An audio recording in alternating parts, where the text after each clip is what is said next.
যুক্তরাজ্যের সেন্ট জেম প্যালেসে বিশেষ সংবর্ধনার আয়োজন করেন ব্রিটিশ রাজা তৃতীয় চার্লস। স্থানীয় কমিউনিটিতে ইতিবাচক পরিবর্তনে কাজ করা কর্মীদের ধন্যবাদ জানাতেই এই আয়োজন। অনুষ্ঠানে ইংল্যান্ড, ওয়েলস, স্কটল্যান্ড ও নর্দার্ন আয়ারল্যান্ডের সামাজিক কর্মী, প্রধান শিক্ষক ও জনস্বাস্থ্য কর্মী সহ ৩৫০ জন অতিথি অংশ নেন। রাজা চার্লস ও রানী ক্যামিলা অতিথিদের সঙ্গে সাক্ষাৎ ও মতবিনিময় করেন। ডাচেস ও এডিনবরো ও ডিউক অব গ্লস্টারও অনুষ্ঠানে যোগ দেন। নারী নির্যাতন প্রতিরোধ ও প্রতিবন্ধী সেবার কাজ বিশেষভাবে আলোচনায় আসে।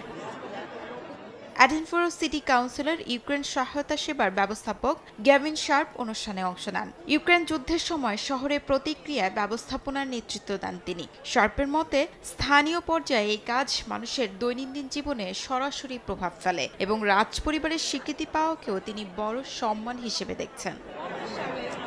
শিউলি রোজা, সময় সংবাদ।